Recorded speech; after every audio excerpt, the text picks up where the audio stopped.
Razabani for IFL TV, proudly sponsored by Everlast. I'm delighted to have with me, live and direct from the hotel, Shannon Courtenay. Did I scare you there, Shannon?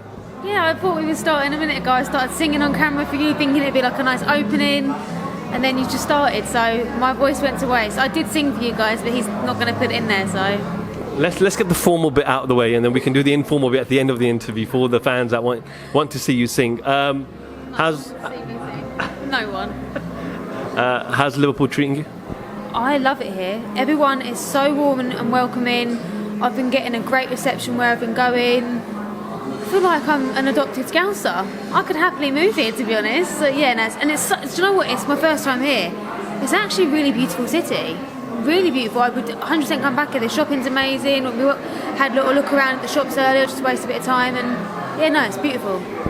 We'll come to the fight on Saturday night in a moment. Obviously, your last time you were out in the ring was that tough fight with Ebony Bridges, a gruelling fight for both you ladies, a great build-up, and a calm, positive end for yourself, obviously. But since then, obviously, you haven't fought, coming up to close to 6 months now, obviously had an injury, but all healed, all ready for Saturday night? Yeah, so obviously we had the injury. I was meant to fight on July 31st. I actually dislocated my knee on the 2nd of July. The only reason I know that is because it was the day before my birthday, I remember. And I was like, my team was saying, this is not a good idea. I said, I'll just push the fight back by a couple of weeks. So we said, I will go on the 14th of August, which was fight camp. And the knee just wasn't getting better. Like, it was a dislocation, and I was trying to rush it, and by rushing it, I made it worse. You know, the specialist said, the average person takes 6 weeks to run. I took 9 days to run, but I did it all too soon. So my physio, Matt, from the osteo, put me for a really good rehab. It was perfect, and it built me up, built both my legs up, because obviously that one was compensating for the bad leg. So I built up, my legs are stronger than ever now, and yeah, I'm raring to go. I know you had that horrific car crash a couple of months ago. Did that impact it even more? No, so God willing, No, that wasn't a car crash. That wasn't a car crash. Someone's just knocked the lantern over. Are they okay? Yeah. Okay.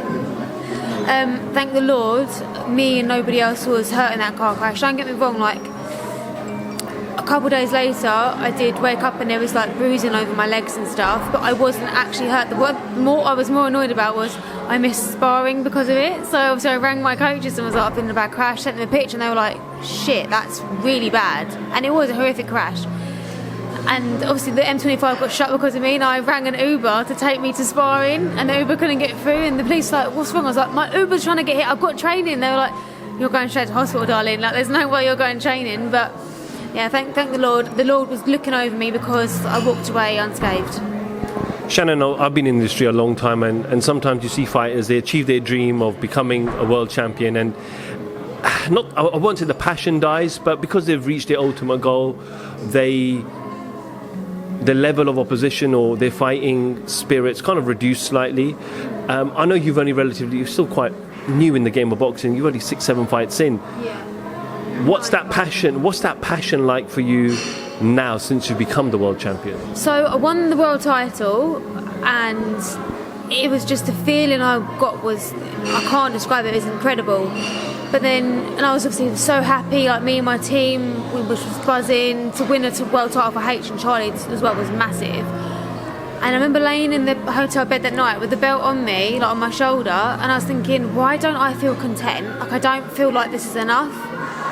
And I was like, nah, one world title isn't enough for me, I want more. I've proved people wrong by becoming a world champion, now I want to go on and to do greater things. So we've picked an opponent that is tough, because let's be honest, I'm still relatively, like you said, I'm relatively new. I'm still in a way a novice to the pro game. I still make mistakes. I've still got a lot of developing to do, so why not learn on the job?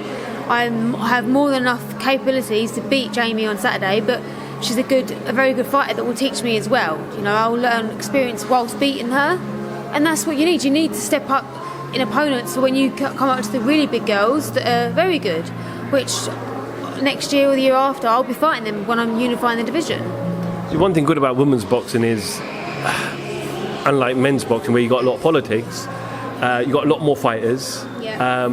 Same number of belts, but you have a lot more fighters, and difficult to get those kind of unification fights. So I know you're not looking past Jamie on Saturday. We'll come to Jamie in a moment, but the plan is next year for unification fights, and eventually, become undisputed. That's 100% the plan, but right now all I care about is Saturday night, and then once Jamie Mitchell's out the way, then we can discuss what's after, but never talk about after the fight till after the fight. Absolutely. Jamie, interesting character. We obviously saw her at the Top Table press conference. She didn't speak a lot. I interviewed her. She was 2-3 word answers. What do you kind of make of her demeanour? Do you think that's just her, or do you think she's just not interested in talking and just wants to do the fighting on Saturday night? If I'm honest, from what I have seen of her this week, whether it's been at the press conference or the media workout, she's looked quite nervous to me. Maybe that's why she's not used to the cameras being in her face and stuff, and that's why she's not saying too many words. To me, this is just part of the job now. I'm quite used to it. So I'm just, you've seen me around her, so I'm just chilled, cool, calm and collected. So she's had a lot to say, not on camera. So they've been taking quotes from her with different things, and she's saying this and this and that about me, but once she's in front of me, she actually hasn't said much. Maybe that's just how she is. Everyone's different. I'm sure your team have studied her, but is there anything that she possesses that you haven't already seen before? No. Do you rate her as a fighter? Of course I do. I'd be disrespectful to say I don't. I rate every fighter. Anyone that gets in the ring deserves respect. It's a bloody hard job, and she does some things very nicely. But we've studied her. We've had in the right sparring. H has come up with a perfect game plan for everything that we need, and whatever she brings Saturday night, I'm going to have an answer for. We've seen a lot of over the recent times where judges get scorecards wrong over the last couple of weeks. Even I think the Anthony Joshua Usyk fight, I think one judge had it 150-130 to Usyk. Florian Marcoux apparently won only one round against Prodan on the same show. Some scorecards that are a bit absurd at times, and sometimes you don't know what the judges are watching. So as a champion, do you feel like you need to get the job done before it goes to the judges? Listen, every fighter wants to have a knockout, don't they? They don't want to leave it in the judge's hands. You don't get paid overtime, so it is what it is. But I think if you was to go into a fight, any fight, or any fighter had the mentality they're panicking about the judges, that's not healthy to walk to the ring thinking, what if I get stung up by the judges? So you just got to go out there, stick to your game plan and box the best of your ability. You can't physically help what the judges do. There's been some horrendous decisions recently, and for people that have been stung by these bad decisions, my heart breaks for them, because imagine working your arse off, being away from your friends and family for like 10 weeks at a time, and then to literally have the fight robbed from you. It's not fair, and the judges that do it should be held responsible, and there should be some sort of penalty for it, because it's not fair. They're not the ones that are away for 10 weeks from their friends and family, sacrificing, working, everything. There needs to be something done about it. You're on a card which is headlined by an all-Liverpool clash, Liam Smith versus Anthony Fowler. You've almost got kind of the old guard in Liam Smith, who's been around a long time. He's fought for world titles, become a world champion, fought arguably the best fighter in our era now in Canelo, in front of 55,000 people. Then you got an Anthony Fowler who left Dave Cole, went to Shane McGuigan. He's improving as a fighter. What are your thoughts on that fight? See, everyone keeps saying the older fighter, but the truth of the matter is, age-wise, there's not much difference between them. Everyone's treating it like Liam's 40 and Anthony's 18. I think there's like a few years between them, isn't there? I think it's a great fight. I do. I'm excited for that fight. I think experience may come into play. The fact that Liam has shared the rings with fighters like Canelo, that kind of experience is invaluable. I don't know, I think it'll be an exciting fight, to be honest.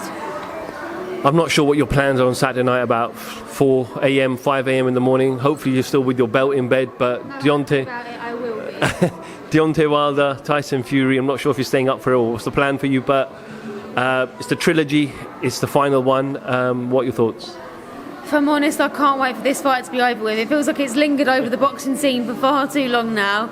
I think Tyson is just going to get him out of there again, to be honest. I feel like I didn't at first, because I feel like Tyson didn't doesn't seem to have had a long camp.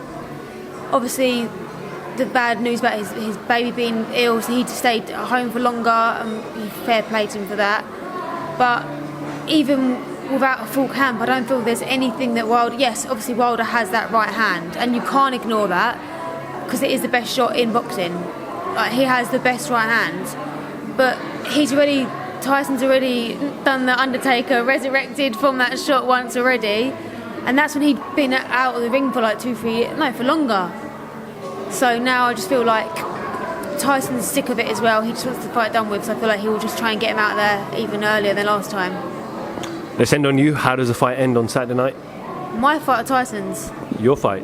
The fight finishes by hearing David Diamante stay and still. Well, Shannon, we wish you all the best for Saturday night. I'm going to give the mic to you now because obviously you're going to sing what Whitney Houston, I Will Never... What are you going to sing? I don't know. Give me a... What should we sing?